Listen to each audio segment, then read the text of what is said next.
My husband laughed. "You really think I'd ever let you meet my rich business friends?" he said right in front of his buddies. "I don't want you asking them for help." They all laughed. I just smiled and said, "Don't worry, you won't have to." Then I walked away. That night his best friend sent me a message that made my heart race. "I don't want you asking them for help." Grayson's voice carried across the private dining room, loud and deliberate, designed to ensure his colleagues understood exactly what he thought of me. Victoria had just suggested I attend the Partners Summit in the Hamptons, an innocent invitation that triggered something vicious in my husband. He laughed before delivering the insult, that practiced networking laugh that sounded nothing like the man I married 4 years ago. Marcus Brennan shifted uncomfortably in his leather chair. Devon Whitaker studied his wine glass with sudden fascination.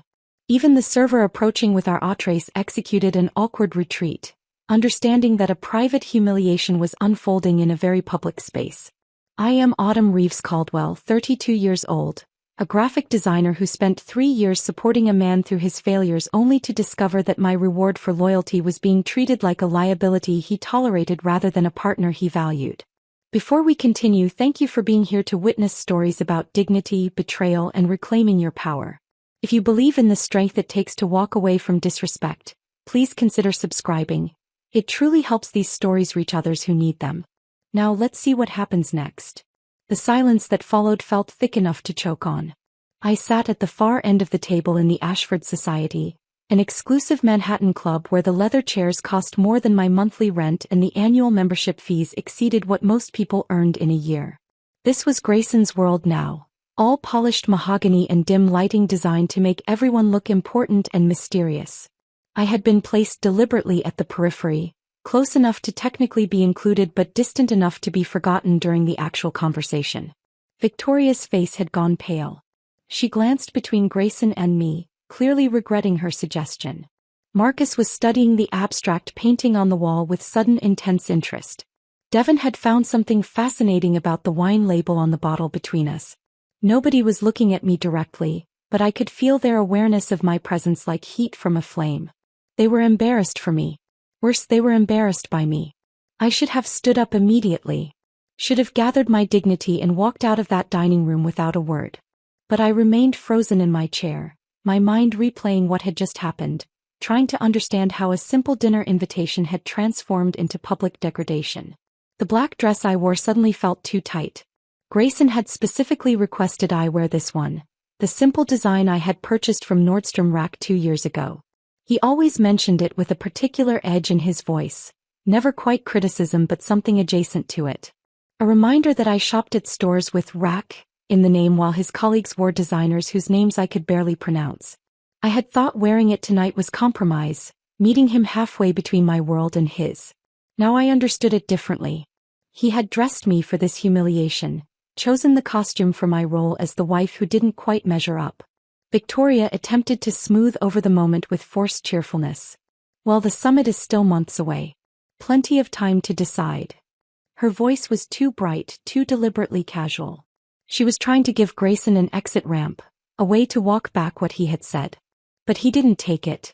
Autumn has her own projects to focus on, he said, his tone dismissive. She stays busy with her design work.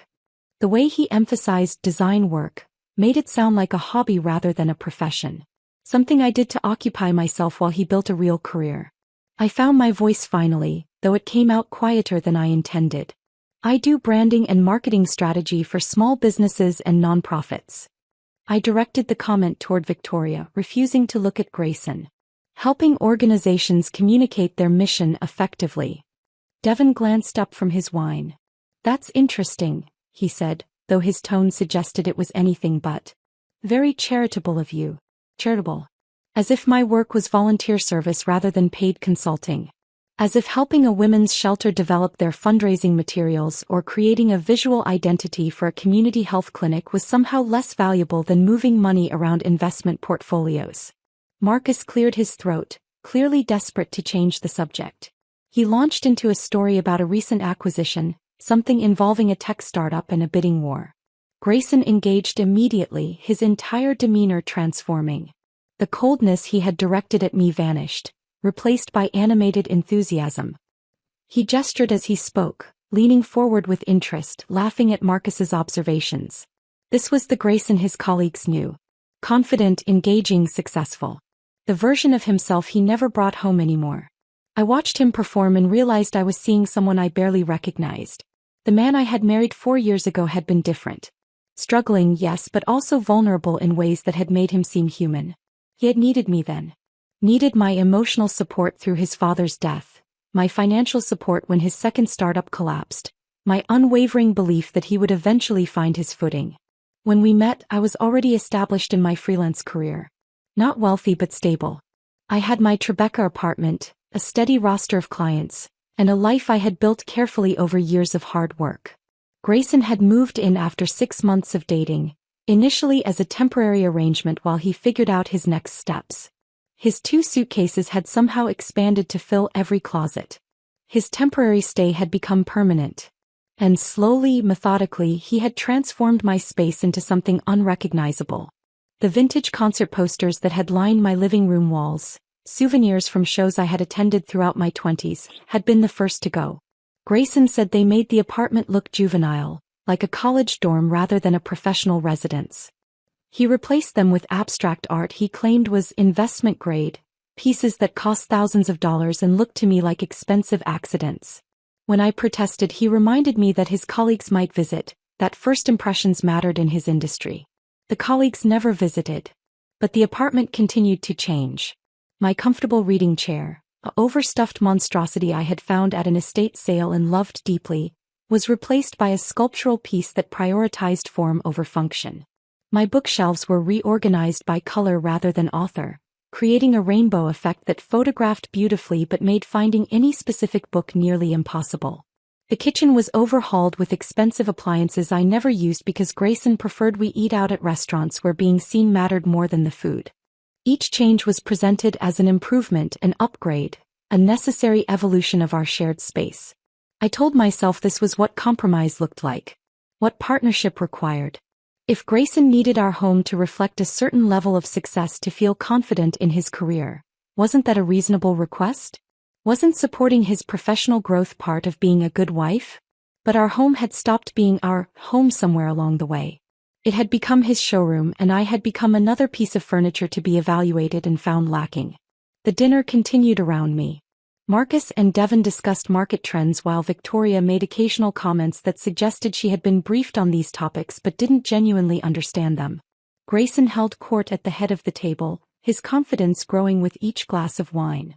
I remained silent, picking at food I couldn't taste, counting the minutes until this evening would end.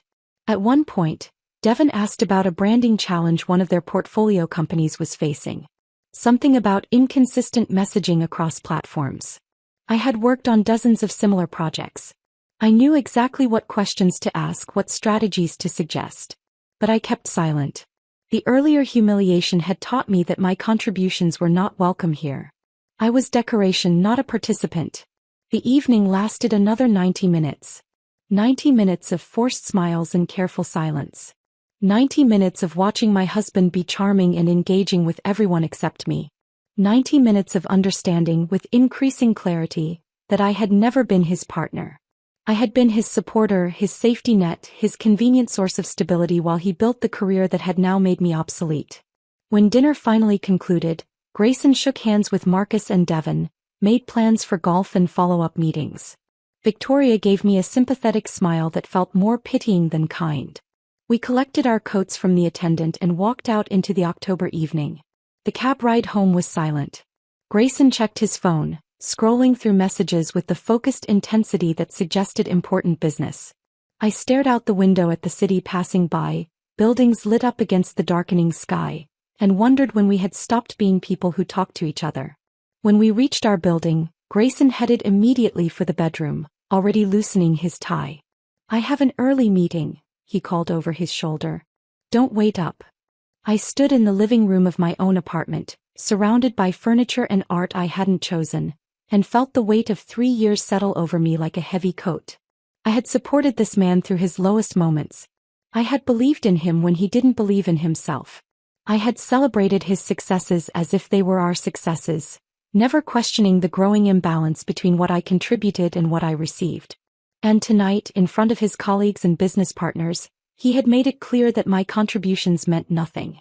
That I was an embarrassment to be managed, a problem to be contained, someone who might damage his reputation by asking his wealthy friends for help. The assumption embedded in that statement was almost worse than the insult itself. As if I had ever needed his friends' help. As if my own career, my own network, my own resources weren't sufficient. As if I was some desperate dependent clinging to him for access to people who could solve my problems. I sank onto the angular sofa that prioritized aesthetics over comfort. Another piece Grayson had chosen to replace my beloved Craigslist couch. The apartment was quiet except for the distant sound of traffic. Grayson was already in bed, probably asleep, unburdened by any awareness that he had done something wrong. I pulled out my phone thinking about calling my sister Jade, but it was past 11 and she would be asleep. I scrolled through social media instead, seeing the carefully curated versions of other people's lives. Happy couples on vacation. Career achievements celebrated with champagne. Nobody posted about the moments when they realized their marriage had become something hollow and performative. My phone buzzed with a text message. Not from Grayson but from a number I recognized. Connor Matthews, his best friend since college. The message was brief and ominous. Are you awake? I need to tell you something important. Can I call? I stared at those words, my heart beginning to race. Connor had always been kind to me, one of the few people in Grayson's life who treated my work with genuine respect. If he was reaching out at this hour, something was wrong. Something beyond the dinner humiliation. My fingers trembled slightly as I typed back. I'm awake. Call me. The phone rang twice before Connor picked up. I could hear background noise, voices and music that suggested he was out somewhere, maybe at a bar or restaurant. He moved to somewhere quieter, the sounds fading until there was just his breathing and the distant hum of city traffic. Autumn, he said, and the weight in his voice told me everything I needed to know about how serious this conversation was going to be. I'm so sorry about tonight. Marcus's assistant was there and she texted me what happened. I closed my eyes, feeling a fresh wave of humiliation wash over me. Of course people were already talking about it. Of course the story of Grayson publicly dismissing his wife was already circulating through his professional network like gossip at a high school cafeteria. I appreciate you reaching out, I said, trying to keep my voice steady. But Connor, it's almost midnight. What couldn't wait until morning? He was quiet for a long moment, and in that silence I heard him wrestling with something. A decision maybe. Or a betrayal of loyalty that was costing him more than I understood. I can't keep quiet anymore, he finally said. You need to know the truth. About Grayson. About what's really been going on. My heart began beating faster. I set down the wine glass I had been holding and gripped the phone with both hands. What truth? He's been having an affair. The words came out flat, direct, like he had rehearsed them. With Rebecca Thornton. She's a junior analyst at his firm. It's been going on for at least 8 months, maybe longer. The apartment seemed to tilt slightly. I heard the words, understood their meaning, but couldn't quite process them into reality. An affair. 8 months. While I had been supporting him, believing in our marriage, shrinking myself to fit into his expanding world, he had been with someone else. How do you know? I asked and was surprised by how calm my voice sounded. Like I was asking about the weather rather than the destruction of my marriage. I saw them together 3 months ago at a restaurant in Brooklyn. Someplace in Williamsburg, trendy spot with exposed brick and overpriced small plates. Connor's voice carried an edge of bitterness now. They didn't see me. I was there with some colleagues from work and they were at a corner table. There was no mistaking what I was seeing, Autumn. The way they looked at each other, the body language. He was holding her hand across the table. She was laughing at something he said, touching his arm. I tried to picture it. Grayson with another woman, being charming and attentive in ways he hadn't been with me in months. Maybe years. The image formed too easily in my mind, which told me something about how absent he had been from our relationship long before tonight. I confronted him the next day, Connor continued. Called him and told him what I'd seen. He begged me not to tell you. Said it was a mistake, that he was ending it, that he loved you and didn't want to lose you. He paused. He swore he would break it off with her. I wanted to believe him. I told myself that maybe this was just a stupid mistake, that he would fix it. But he didn't end it, Autumn. He's still seeing her. Still lying to you. And after tonight, after watching him humiliate you in front of all those people, I realized I've been complicit in his deception by staying silent. The apartment felt too small suddenly, the walls pressing in. I stood up and walked to the window looking out at the city lights. Somewhere out there, Grayson was probably still at the Ashford Society, having drinks with Marcus and Devon, laughing about deals and investments, completely unburdened by what he had done to me tonight. "There's more," Connor said, his voice dropping lower. "And this part is worse, honestly. Grayson's been telling everyone in his professional circle that you're financially dependent on him. That you barely work, that your design business is more of a hobby than a real career. He's been portraying himself as this successful guy who's supporting a wife who doesn't contribute anything." The words felt like physical blows. I leaned my forehead against the cool glass of the window, trying to process what I was hearing. "He tells people you're an embarrassment," Connor continued, and I could hear how much it cost him to say this. "That he can't bring you to professional events because you lack sophistication.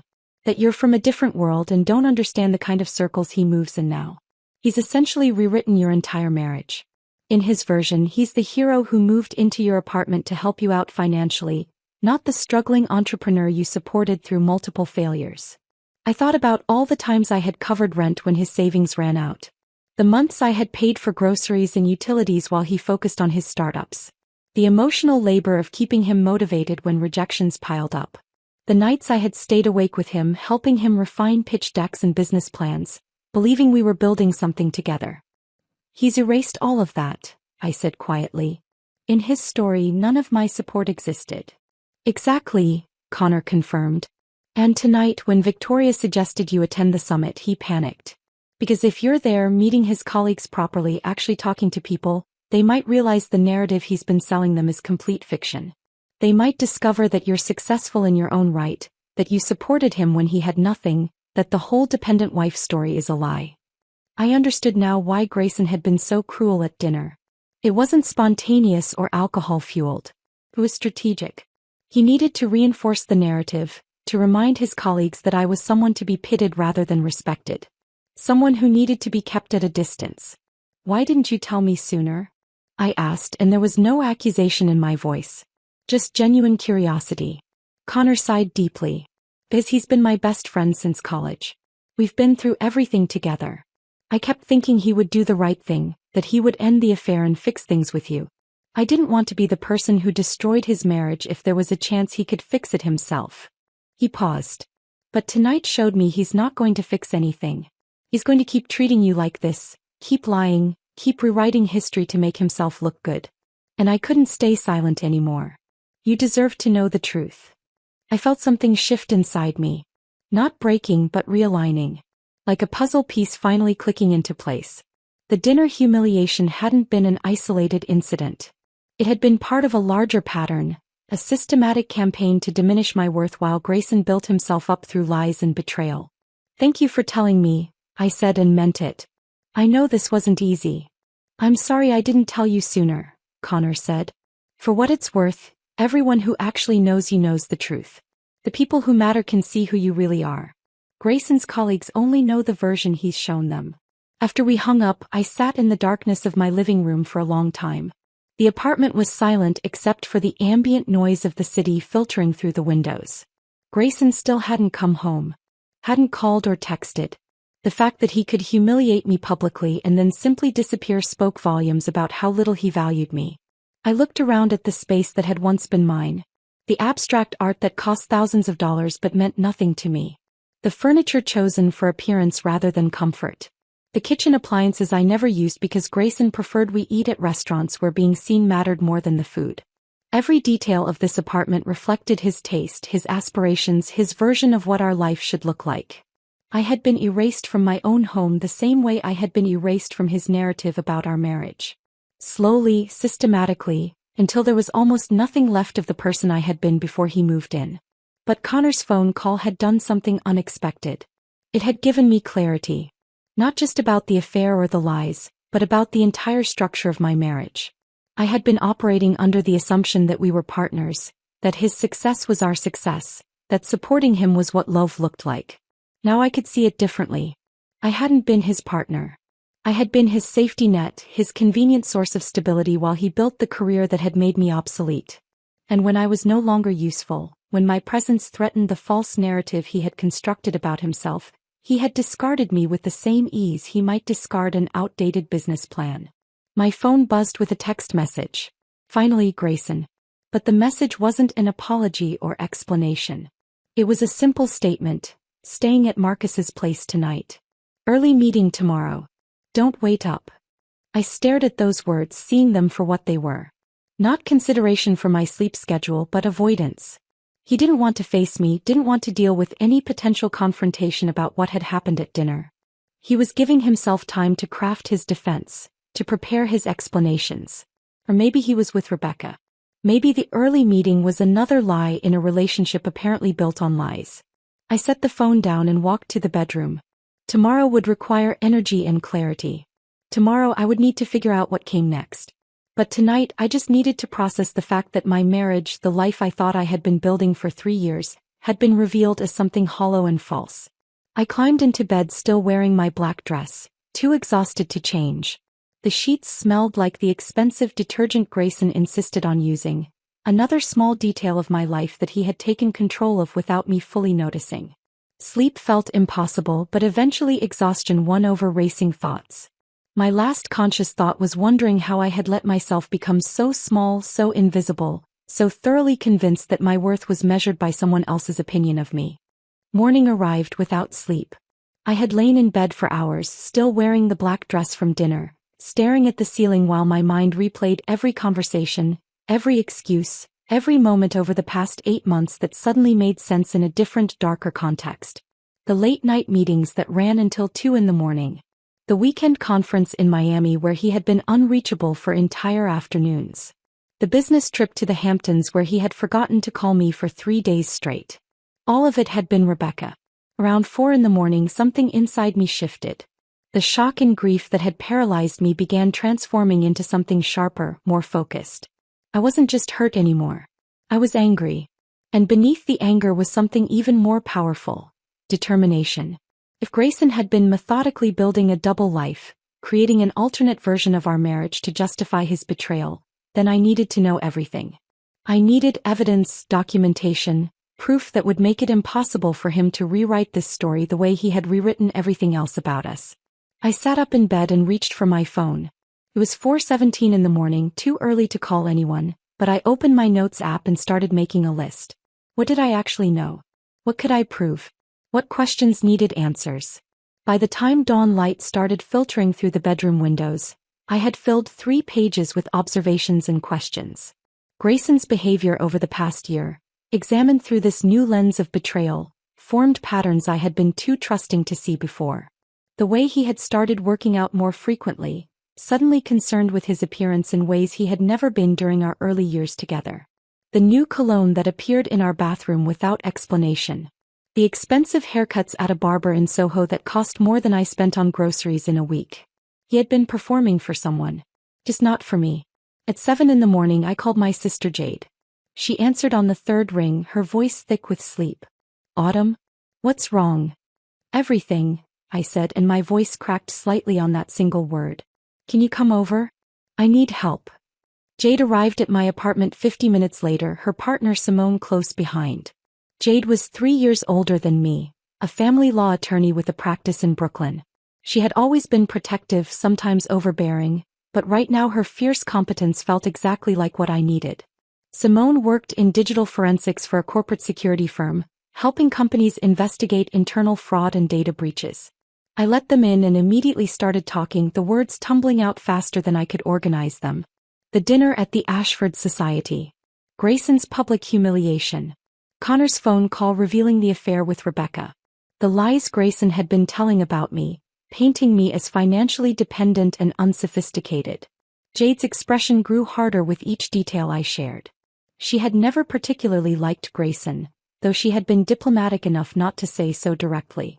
Once, about a year ago, she had mentioned that he had a way of making me feel grateful for basic respect, a comment I had dismissed as overprotective sister instinct. Now I understood she had seen something I had been too close to recognize.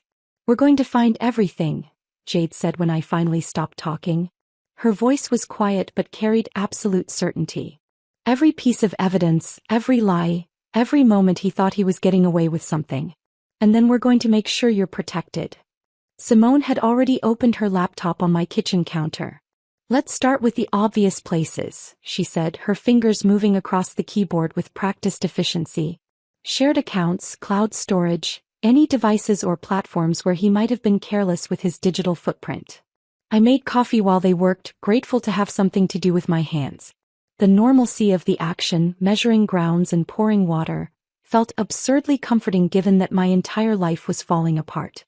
Walk me through your digital life, Simone said, accepting the coffee I handed her.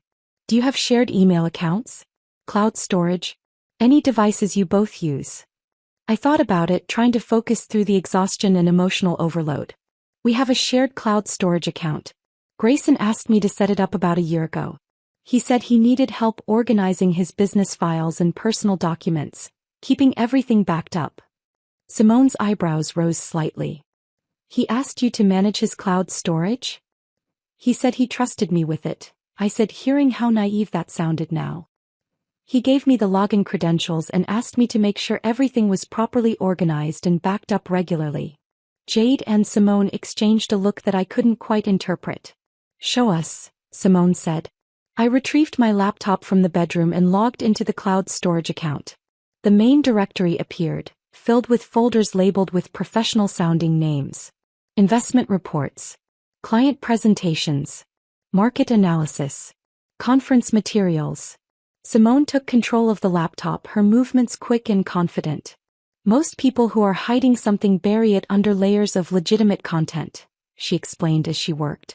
They assume nobody will dig deep enough to find anything problematic. She opened folder after folder, scanning contents quickly, occasionally making notes on her own device. Jade watched over her shoulder while I stood nearby, afraid to hope we would find anything and equally afraid we would. Here, Simone said suddenly. She had navigated several layers deep into the conference materials folder and opened a subfolder labeled simply, personal_archive. The name alone was enough to make my stomach tighten. Inside were hundreds of files. Photos mostly. Simone opened the first one and I felt the air leave my lungs. Grayson and Rebecca at a restaurant I didn't recognize, sitting close together at an intimate table. Her hand was on his arm, both of them laughing at something. The photo was recent, maybe a few weeks old based on what Grayson was wearing. I recognized the shirt because I had been with him when he bought it. Simone scrolled through more photos. Grayson and Rebecca at what looked like a rooftop bar, the Manhattan skyline visible behind them. Hotel room photos with rumpled sheets and Rebecca's clothing visible on a chair. Weekend trips to locations Grayson had told me were solo business retreats. A yacht party where Rebecca wore a bikini and Grayson's arm was around her waist. Each image felt like a small detonation in my chest. This wasn't a momentary mistake or a brief lapse in judgment. This was a relationship, documented and chronicled with the same attention to detail Grayson brought to his professional work. There are text message screenshots here too, Simone said quietly, opening another folder. Intimate conversations between Grayson and Rebecca, flirting and planning, and discussions about me that made my face burn with humiliation. In one exchange, Rebecca asked if Grayson's roommate would be a problem for their upcoming trip. Roommate. That was how he had described me to her. Keep going, Jade said, her voice hard. She had moved to stand beside me, one hand on my shoulder in silent support. Simone found expense receipts next. Jewelry purchases from stores I had never heard of. Flower deliveries to an address in the West Village that I assumed must be Rebecca's apartment. Hotel stays during trips Grayson had claimed were solo business travel.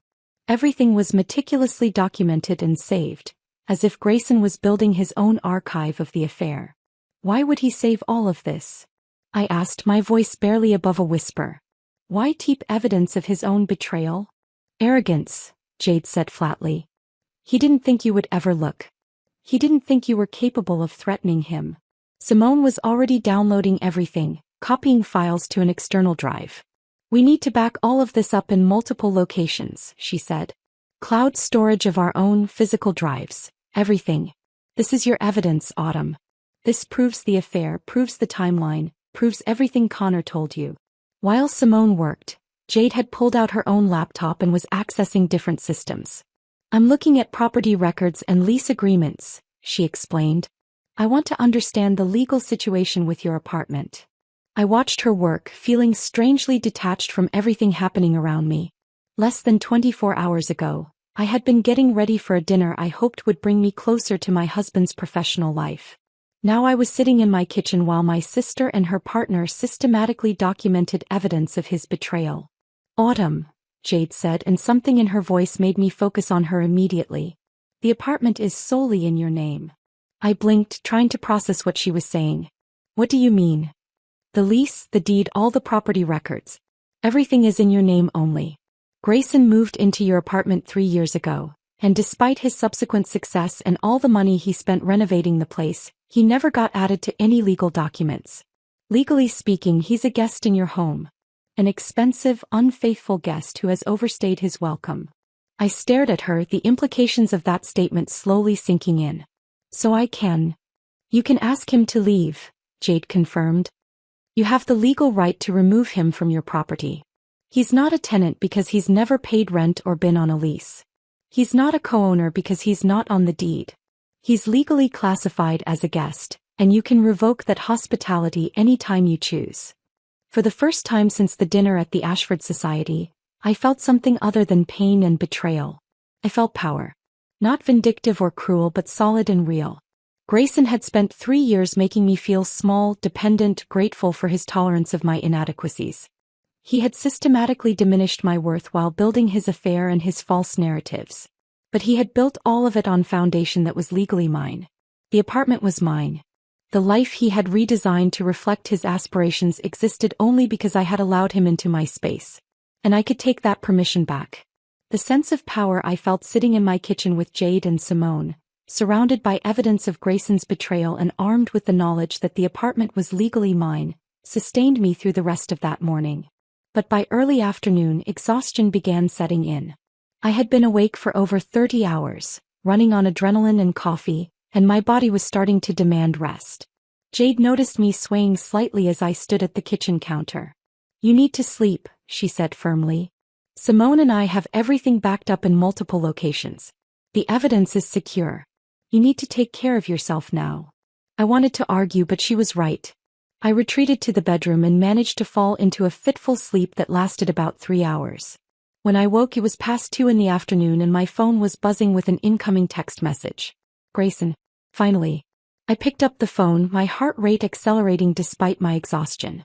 The message was brief and infuriating. We need to talk. I think you overreacted last night. I read those words 3 times, feeling my anger intensify with each reading. Overreacted. He genuinely believed that walking out after he publicly humiliated me in front of his colleagues was an overreaction. In his version of events, I was the problem. Not his cruelty, not his affair, not his systematic campaign to diminish me and rewrite our marriage into something unrecognizable. Me. I had overreacted. I walked back to the kitchen where Jade was still working on her laptop. I showed her the message without saying anything. She read it and shook her head with something that looked like disgust. Classic narcissist behavior, she said. He rewrites reality to make himself the victim. In his mind, he's the reasonable one trying to have a mature conversation, and you're being emotional and difficult. Should I ignore it? I asked, though I already knew what I wanted to do. Jade studied my face for a moment. Do you want to ignore it? No, I admitted. I want to confront him. I want him to know that I know everything. About Rebecca, about the lies he's been telling about me, about all of it. Then confront him, Jade said simply. But do it on your terms, in a public place, and be prepared for him to lie and manipulate. He's going to try to control the narrative. I thought about where to meet him. Not our apartment, where he might feel comfortable enough to be aggressive or dismissive. Not the Ashford Society or anywhere near his professional world. Somewhere neutral, somewhere that held meaning for us, somewhere that would remind him of who we used to be before everything became poisoned by his ambition and deceit. I texted back, Café Renoir. 4 p.m. Café Renoir was where we had our first date 4 years ago. I had been immediately drawn to the place. A small coffee shop in the West Village with mismatched furniture and local art on the walls. The kind of unpretentious space that felt welcoming rather than exclusive. We had talked for hours that afternoon about art and design and our different approaches to work.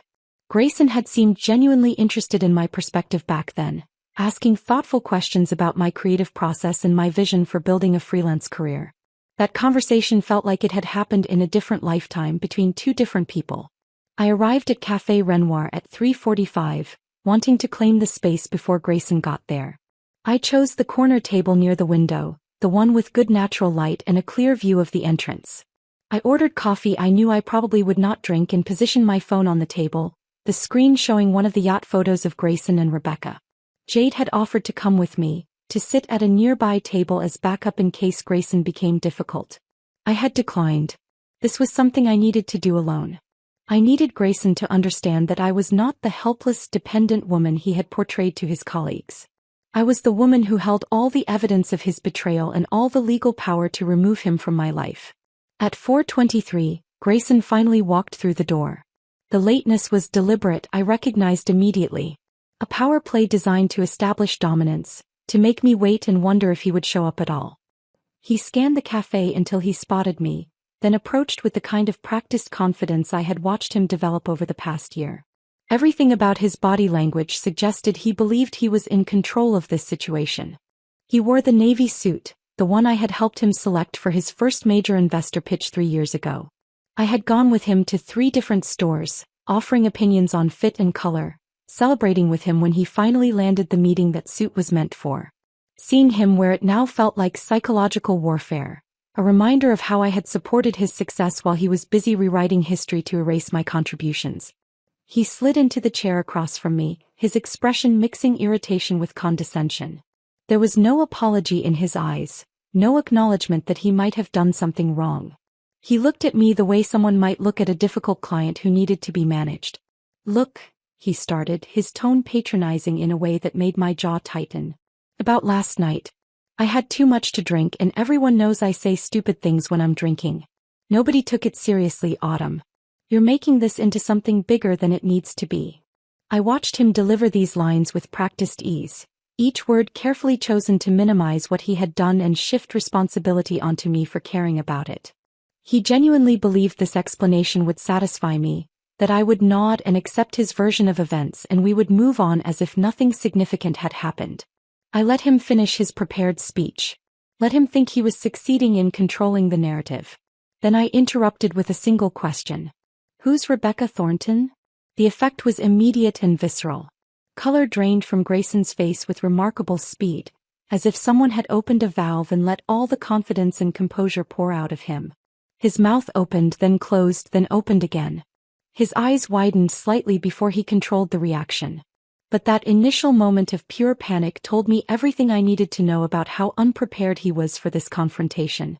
"What?" he managed finally, but his voice had lost all its patronizing certainty. I slid my phone across the table slowly, deliberately. The screen showed the yacht photo in full detail. Grayson and Rebecca together, his arm around her waist, both of them smiling at the camera with the easy intimacy of people who had forgotten to be careful about documenting their betrayal. "Rebecca Thornton," I repeated, my voice calm despite the adrenaline making my hands want to shake. "The junior analyst from your firm. The woman you've been seeing since February at the latest, probably longer. The one you took to Miami and the Hamptons and all those business trips where spouses supposedly weren't invited." Grayson stared at the phone like it was something dangerous that might explode if he touched it. I watched him cycle through emotions in rapid succession. Shock giving way to anger, anger shifting into calculation, calculation dissolving into something that looked disturbingly like fear. "How did you?" he started, then stopped himself, perhaps realizing that the question itself was an admission. "The shared cloud storage you asked me to manage last year," I said, leaning back in my chair and feeling a surge of power I had not experienced in years. "Remember that? You said you trusted me to organize your business files and keep everything properly backed up. Really thoughtful of you, actually. Very organized. You documented everything like you were creating a portfolio presentation. I particularly enjoyed the expense receipts for jewelry and flowers and hotel rooms." His face had gone from pale to flushed now, a deep red creeping up his neck. "Autumn, listen. I talked to Connor, by the way," I continued, not letting him regain control of the conversation. "He told me everything. About the affair that he's known about for 3 months. About how you've been portraying me to your colleagues as some kind of dependent failure who barely works. About how you've told everyone I'm an embarrassment you can't bring around sophisticated people. About how you've systematically erased every contribution I made to your success so you could play the role of the self-made man tolerating a wife who doesn't contribute anything. Grayson's hands were flat on the table now, his fingers spread wide like he was trying to steady himself. You don't understand, he said, his voice tight. The business world is complicated. Appearances matter. I was trying to protect. Protect what? I interrupted. Your reputation, your career. Because you certainly weren't trying to protect me or our marriage or anything resembling the truth. He opened his mouth to respond, then seemed to think better of it. I could see him recalibrating, trying to find an angle that would give him leverage in this conversation. But for once he had nothing. No charm, no manipulation, no carefully constructed narrative that would make this my fault instead of his. The cafe continued its normal operations around us. The barista called out drink orders. Other patrons worked on laptops or read books. Nobody paid attention to the quiet dissolution of a marriage happening in the corner by the window. Grayson sat across from me in Café Renoir, his hands still flat on the table, his face cycling through shades of red and pale as he tried to formulate a response that would salvage this situation.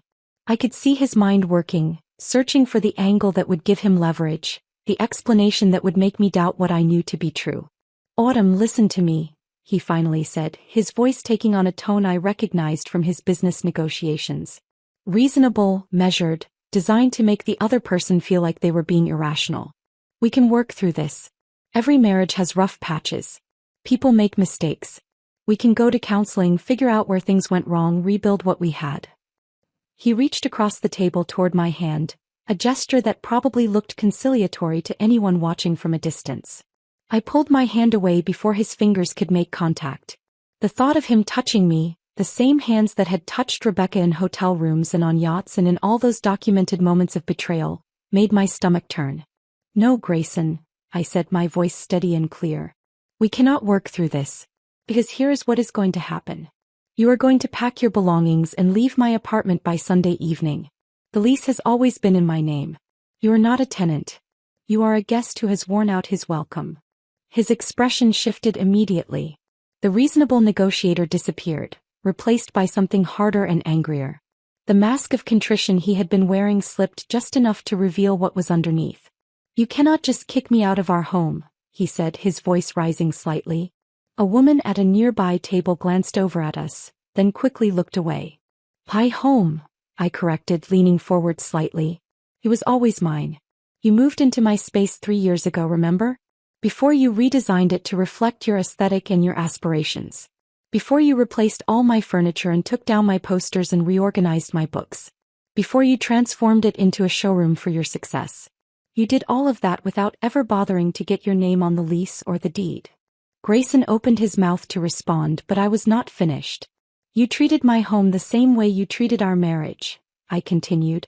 Like it was yours to reshape however you wanted without my input or consent mattering at all. But legally, Grayson, you have no claim to that apartment. You never have. And I want you out. He stared at me with an expression I had never seen before. Not anger exactly, though that was part of it.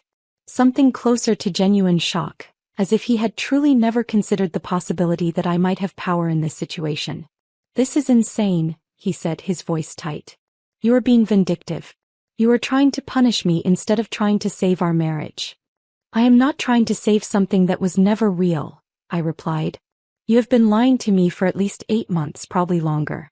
You have been telling your colleagues that I am a dependent embarrassment while conducting an affair and using company resources to fund it. You publicly humiliated me 2 nights ago in front of everyone who matters to your career. There is nothing left to save here, Grayson. There is just the legal reality that the apartment is mine and you need to leave it. He sat back in his chair, his jaw working as he tried to control his anger. Where am I supposed to go? That is not my concern, I said simply. You have had 3 years of rent-free living to build up savings. You have a successful career and wealthy friends. I am confident you will figure something out. I stood up, gathering my bag and my phone with the incriminating photos still displayed on the screen. I had one more piece of information to deliver. One final move that would ensure Grayson understood exactly how thoroughly his carefully constructed world was about to collapse. "Oh, and Grayson?" I said, pausing beside the table. "Rebecca might want to know you are married. I hear transparency is important in professional relationships." The color drained from his face for the third time in our conversation. He stared up at me, finally processing that I was not just talking about evicting him from the apartment. I was talking about exposing the lies he had told Rebecca, the false narrative he had constructed where I was his assistant or roommate or whatever convenient fiction he had invented to justify his affair.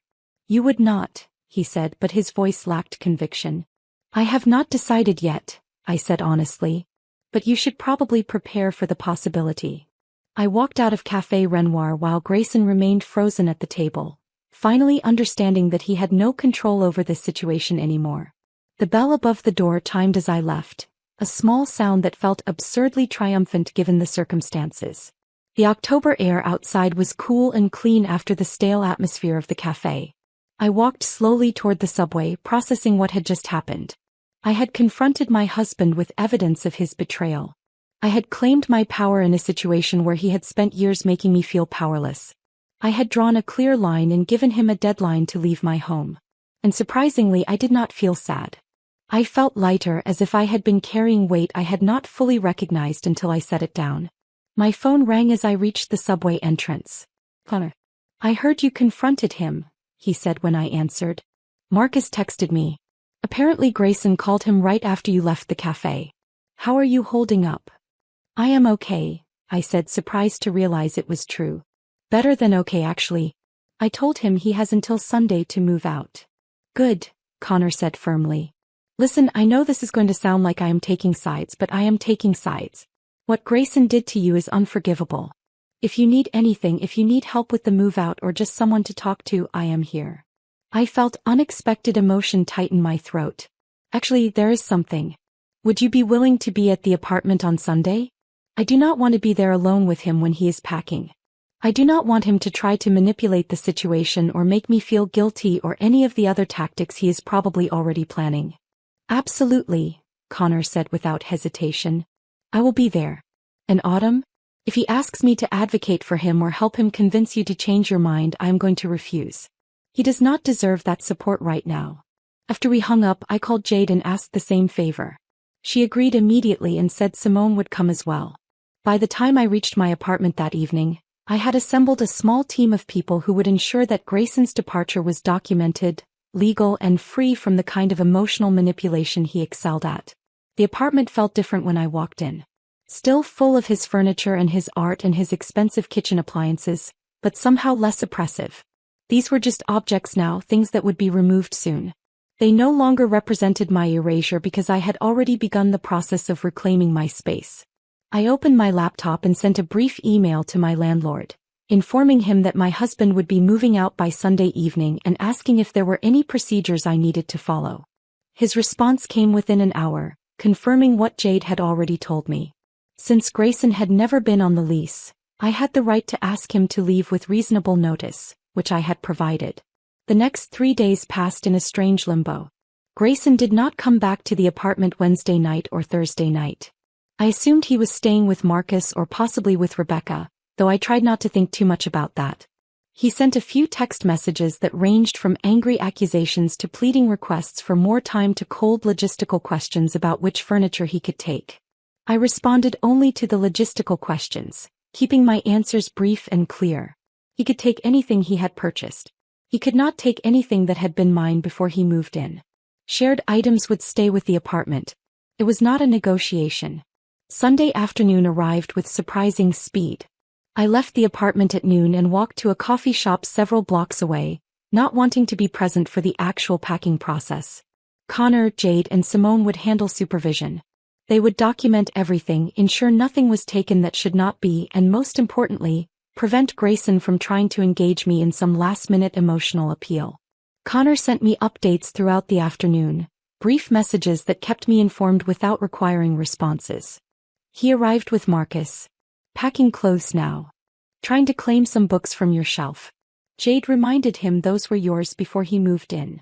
Arguing about the furniture he bought.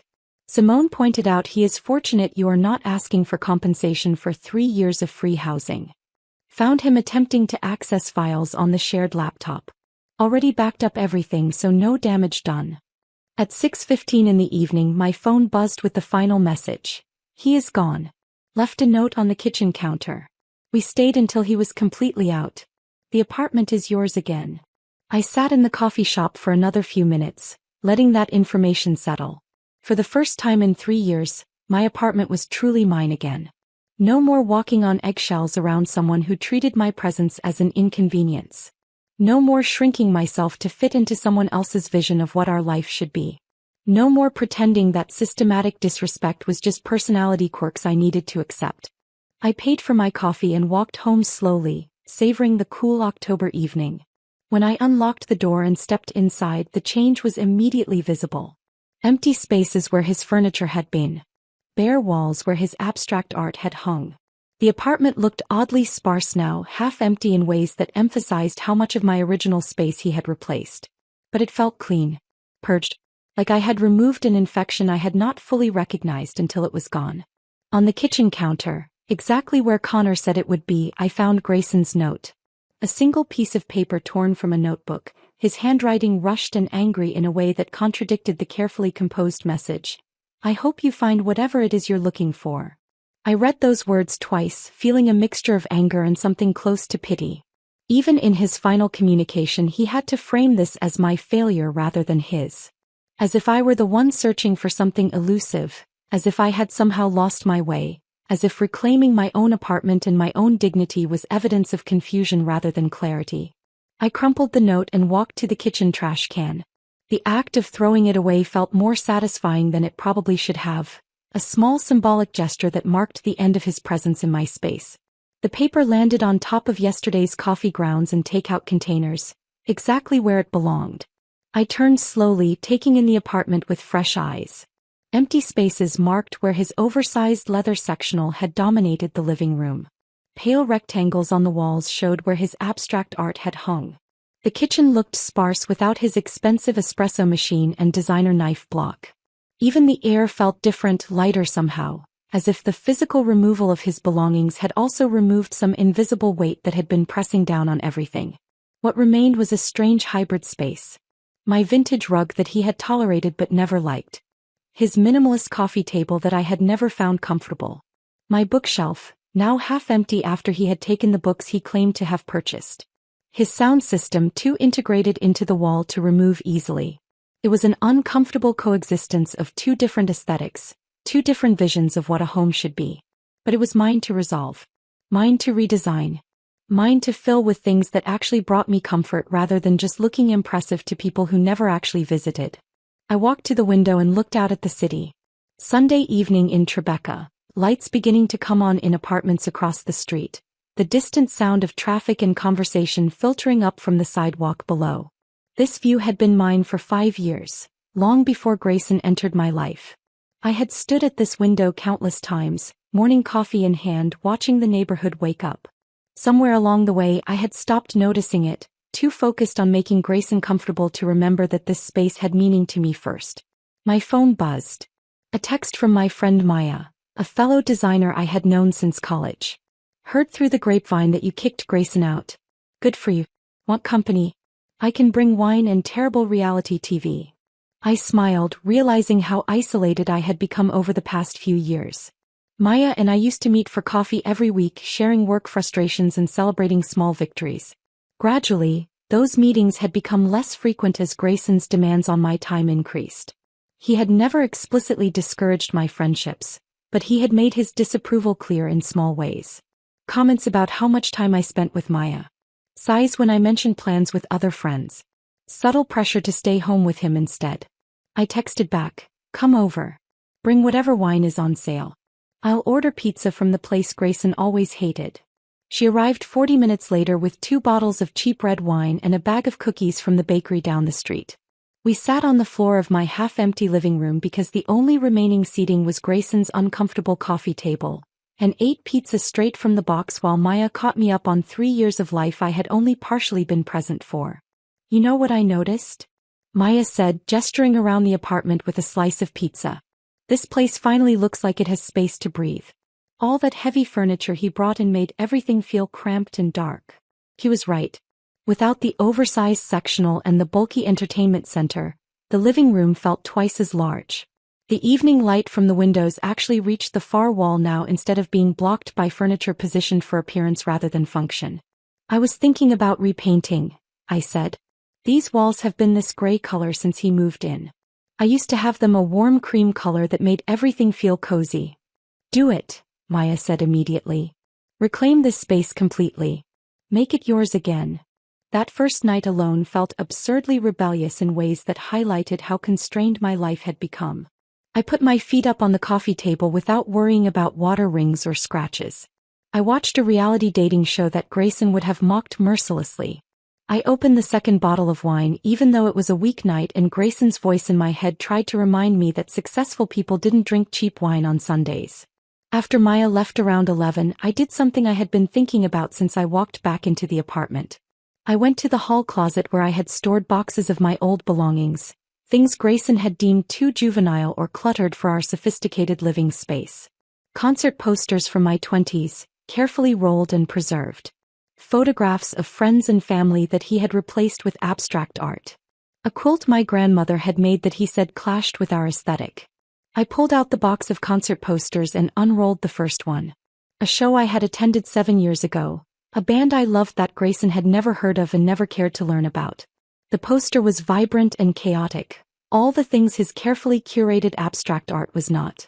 I found a hammer and nails in the kitchen junk drawer and spent the next hour hanging posters throughout the apartment.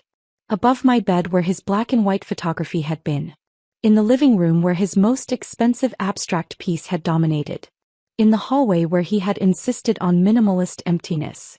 By midnight, my apartment looked less like a showroom and more like a home. Imperfect, eclectic, reflecting actual personality rather than aspirational sophistication.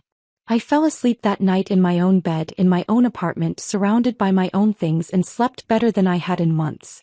The next morning, Jade came over with coffee and bagels, a gesture of support that felt more valuable than she probably realized.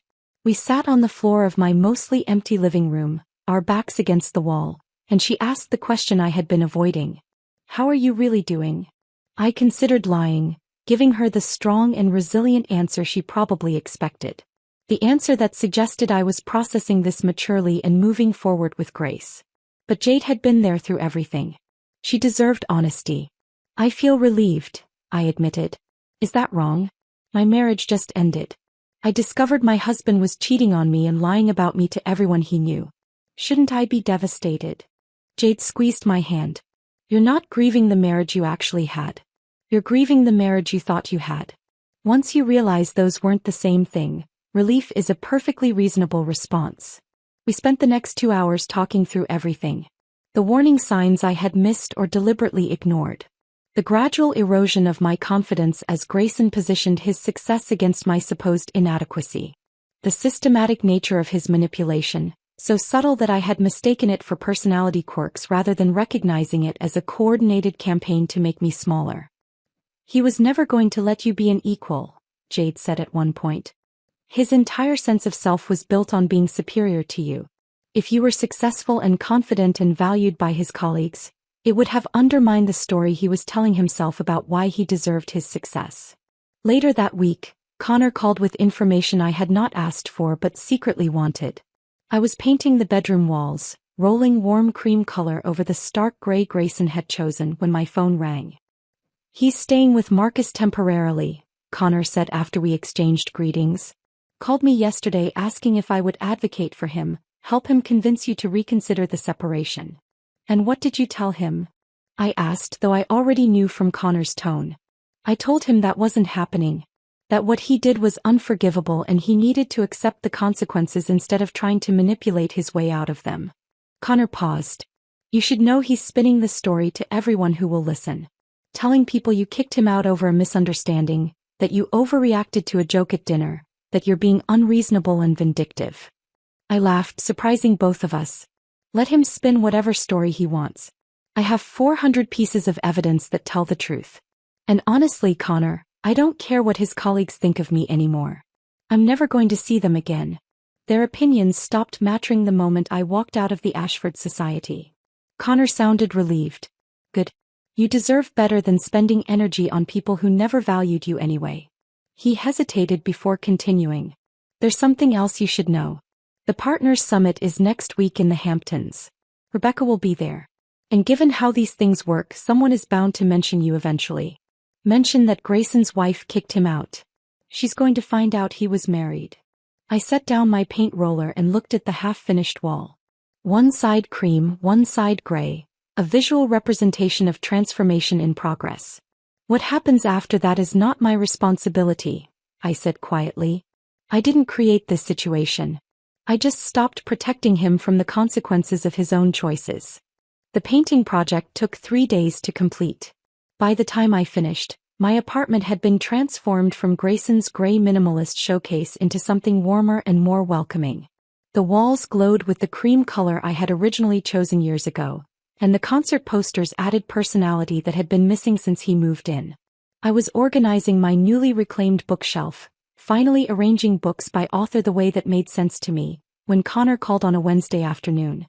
His tone immediately signaled that this was not a routine check-in. You need to hear this, he said, and I could hear barely contained excitement in his voice. Something happened at the Partners Summit this past weekend. I set down the book I had been holding and moved to the window. What kind of something?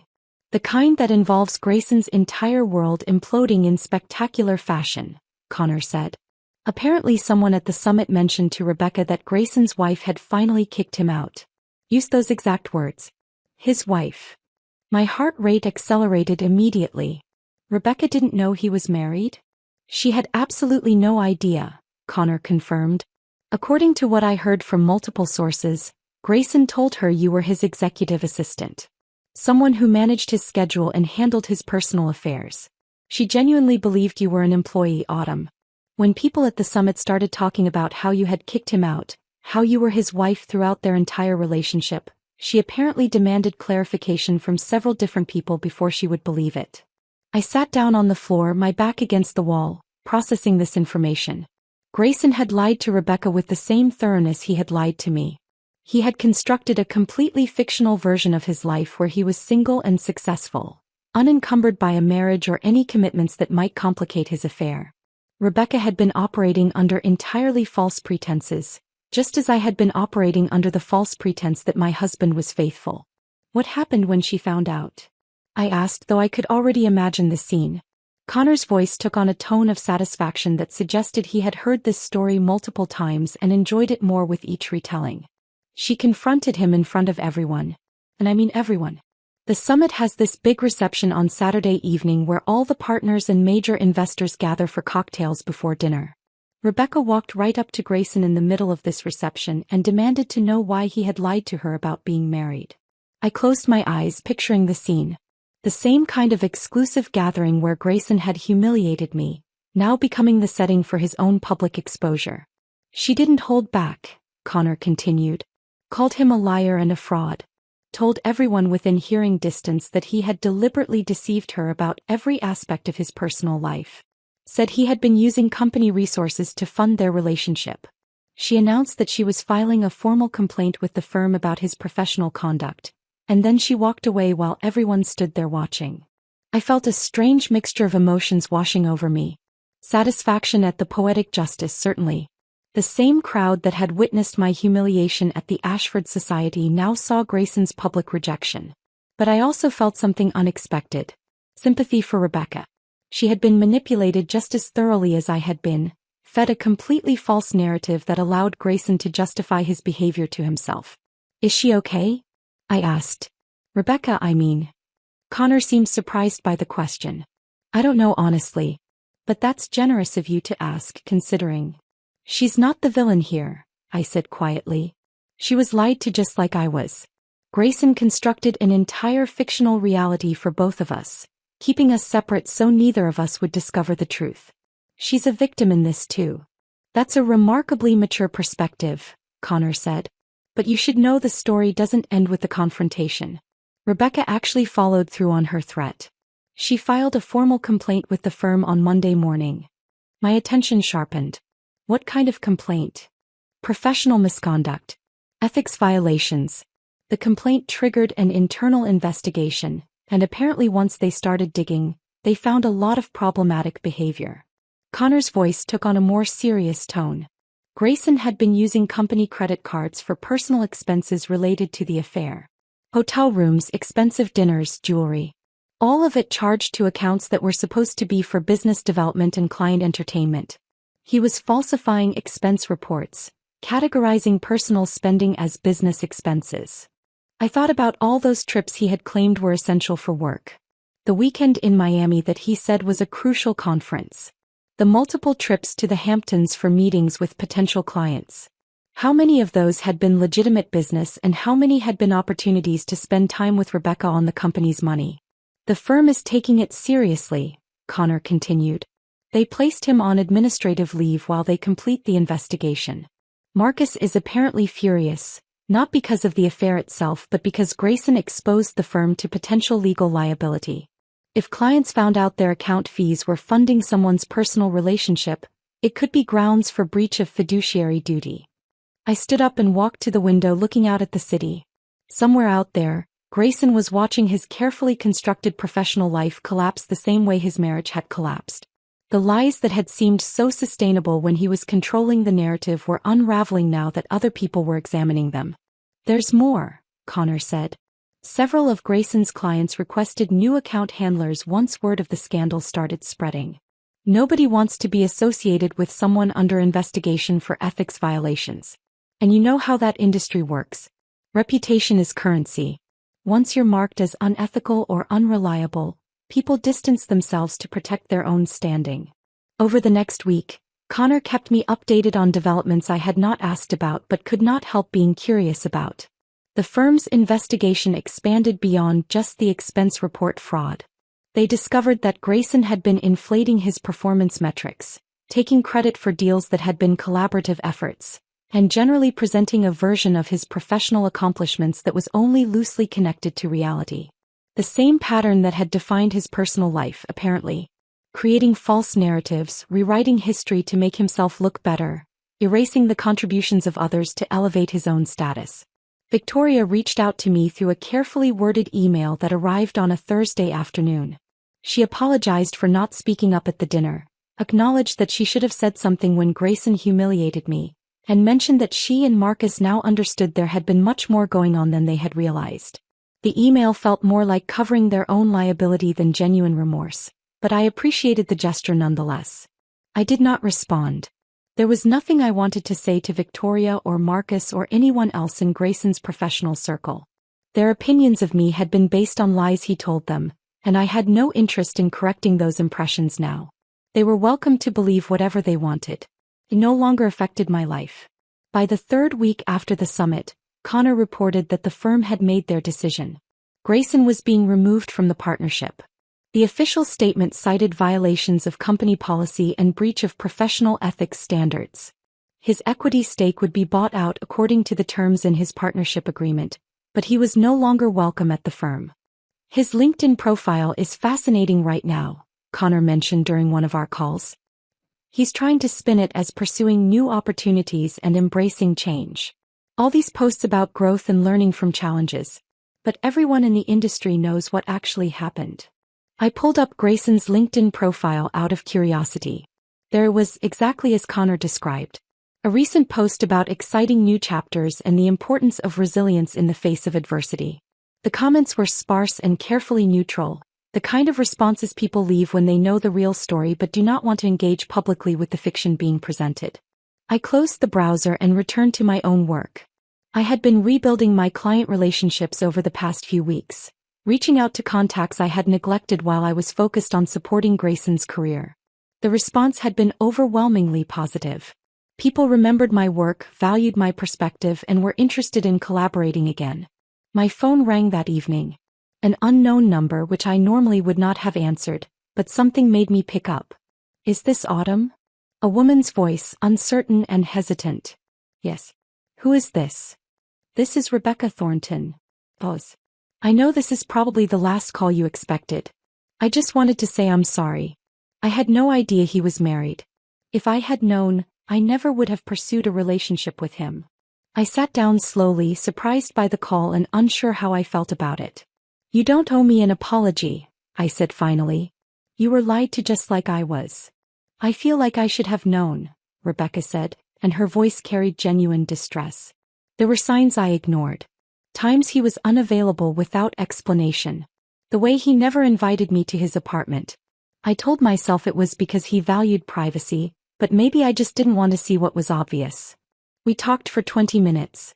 Not friends exactly, but two people who had been manipulated by the same person and were trying to make sense of how thoroughly they had been deceived. When we hung up, I felt something shift. The situation was no longer about revenge or vindication. It was simply about truth replacing fiction, and everyone involved dealing with the consequences of choices they had made or choices that had been made for them.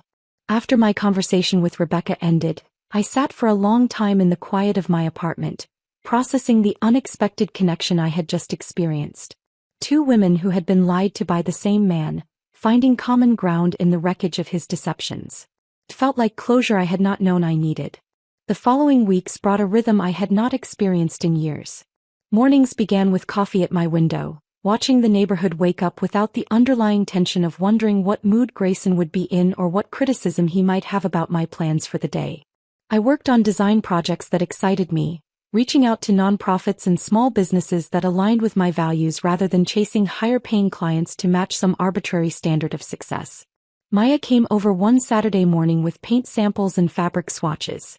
We're finishing what you started, she announced, spreading samples across my kitchen counter. This apartment is going to actually reflect who you are, not who someone else wanted you to be. We spent that weekend completing the transformation. The remaining gray walls received coats of warm color that made each room feel inviting. I replaced Grayson's angular coffee table with a vintage wooden piece I found at an estate sale, something with character and history rather than sterile perfection. The uncomfortable chair he had chosen for aesthetics was donated, replaced by an overstuffed reading chair I discovered at a second-hand furniture store. It was exactly the kind of piece Grayson would have mocked as unsophisticated, which made me love it even more.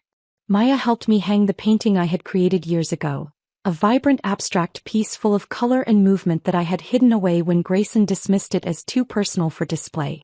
We positioned it prominently in the living room where his most expensive art piece had once hung. Your home should make you happy, Maya said as we stepped back to admire the result. Not impress people who do not matter and probably will not visit anyway. He was right. The apartment finally felt like mine again. Imperfect, eclectic, comfortable. A space where I could relax rather than maintain appearances. 4 weeks after Grayson's departure, Maya convinced me to attend a design conference in Brooklyn. I had been avoiding professional events, worried about encountering people from his network or fielding questions about our separation. But Maya was insistent. You cannot hide forever, she said. You have valuable expertise to share, and the design community is not the same as his venture capital world. These are your people. The conference was held at a converted warehouse space in Williamsburg, the kind of venue that prioritized function and creativity over exclusivity. I presented on a panel about branding strategies for nonprofit organizations, discussing how design could communicate mission and values rather than just selling products. The conversation energized me in ways I had forgotten were possible, reminding me why I had chosen this career in the first place. After the panel, a man approached me as I was gathering my materials. He was perhaps a few years older than me, with an easy smile and professional but unpretentious appearance. Your perspective on purpose-driven design was refreshing, he said, extending his hand. Julian Prasad. I'm an architect, mostly working on community projects and affordable housing. Too many people in this industry think success is only measured in profit margins or awards from fancy magazines. We started talking about design philosophy and somehow 3 hours passed without me noticing. The conversation flowed naturally from professional topics to personal interests. Books we had read recently. Music that had shaped our creative thinking. The inexplicable phenomenon of people who refuse to use turn signals. The half-serious conspiracy theory that pigeons are government surveillance devices. Julian made me laugh in ways I had forgotten were possible. Not performative laughter designed to make someone else feel clever, but genuine amusement at observations that were actually funny. He asked questions about my work that demonstrated real interest rather than polite networking. He treated our conversation like an exchange between equals rather than an opportunity to establish dominance or demonstrate superior knowledge. When the conference venue began closing down around us, Julian asked if I would be interested in continuing the conversation over coffee sometime. I hesitated. The rational part of my brain recognized this as a simple invitation with no obligations attached. But the wounded part, still processing betrayal and lies, worried about opening myself to potential hurt again. I would like that, I heard myself say, surprising both of us slightly. But I should mention that I recently ended a marriage and I am not looking for anything complicated right now. Julian's expression remained warm and understanding. Coffee is not complicated. Just two people talking. No expectations beyond that. We met the following Thursday at a cafe in Park Slope, neutral territory where I felt comfortable and in control. I arrived early, claimed a table near the window, and reminded myself that I could leave whenever I wanted. This was not a performance or a test. Just coffee with someone who seemed interesting. Julian arrived exactly on time, carrying a worn leather bag that looked like it had been through years of use. We talked for 2 hours about everything and nothing. He described his current project, renovating a community center in Queens to make it more accessible and functional. I shared details about a branding campaign I was developing for a women's shelter. The conversation never felt forced or stilted. He did not ask intrusive questions about my divorce or treat me like someone who needed careful handling. He simply engaged with me as a person who had valuable perspectives to share. Over the following weeks we met regularly. Coffee became dinner. Dinner became long walks through Brooklyn neighborhoods where Julian would point out architectural details I had never noticed, explaining the history and purpose behind design choices. He showed me buildings he had worked on, community spaces that prioritized function and accessibility over showiness. I found myself relaxing in ways I had not experienced in years, laughing more freely, sharing opinions without worrying they would be dismissed. Remembering the person I had been before Grayson convinced me I was not enough. One evening, as we walked through Prospect Park, Julian asked about my design philosophy. Not in the performative way people ask at networking events, but with genuine curiosity about what motivated my work. I think design should serve people rather than impress them, I said, articulating something I had always felt but rarely expressed. The best branding helps organizations communicate their actual mission, not construct some fictional version of themselves that looks good in presentations. Julian stopped walking and looked at me with an expression I could not quite interpret. That is exactly why your panel discussion caught my attention. You were talking about authenticity in a room full of people discussing market positioning and competitive advantage. It was refreshing. 2 months after my separation from Grayson, Connor sent me a screenshot with a brief message. You have to see this. I opened the image to find Grayson's latest LinkedIn post. It was exactly the kind of performative reflection I had come to expect. Something about embracing new chapters and learning from challenges, carefully crafted corporate language designed to reframe his professional collapse as intentional personal growth. The post discussed resilience and adaptation without ever acknowledging the ethics violations or lies that had actually caused his departure from the firm. I showed the screenshot to Julian during our next coffee meeting. He read it carefully, then looked up with barely contained amusement. Translation, he said. I destroyed my marriage and career through arrogance and dishonesty, and now I am attempting to spin the consequences as intentional evolution. I laughed, genuinely and without bitterness. Looking at Grayson's carefully constructed fiction, I realized something had shifted fundamentally inside me. I did not hate him. I did not wish for his continued suffering or hope for additional consequences to rain down on him. I simply did not care. He had become irrelevant to my life. A cautionary example of what happens when you build everything on false foundations. My revenge, if it could even be called that, had never been about destroying him. It had been about removing myself from his toxic narrative and allowing natural consequences to unfold. I had stopped protecting him from his own choices, stopped enabling the lies that made his double life possible. Everything that followed had been the inevitable result of truth replacing fiction. When people asked if I would ever consider reconciling with Grayson, a question that came up surprisingly often in the curious way people have about failed marriages, I would smile and repeat the words I had spoken at the Ashford Society that night that felt like a lifetime ago. Do not worry, you will not have to. Because I had found something better than the life I had lost. Not better in the superficial ways Grayson had valued. The exclusive clubs and impressive job titles and expensive furniture. Better in the ways that actually mattered. Peace in my own space. Self-respect that did not depend on someone else's validation. Genuine connections with people like Maya and Connor and Julian who valued me for who I actually was rather than who they needed me to be. I had learned that being underestimated was not a weakness but a foundation for the most meaningful kind of victory. The quiet kind that does not need public recognition. The kind that comes from looking in the mirror and respecting the person looking back. Standing in my apartment one Sunday morning, coffee in hand, surrounded by my concert posters and comfortable furniture and books organized in a way that made sense to me, I realized I had everything that actually mattered. Not wealth measured in investment portfolios or social status measured in exclusive memberships. Wealth measured in authentic relationships and self-knowledge and the freedom to build a life that reflected my actual values. Grayson could keep his LinkedIn posts and his carefully managed image and whatever new fiction he was constructing about his life. I had something infinitely more valuable. I had the truth and I had myself back. If this story of justice and self-discovery kept you captivated until the very end, show your support by hitting that like button right now. My favorite part was when Autumn calmly slid her phone across the table at Café Renoir, watching Grayson's confidence completely shatter. What was your favorite moment in this journey? Share your thoughts in the comments below. Want more powerful stories about reclaiming your life and finding real strength? Subscribe and turn on that notification bell so you never miss another upload.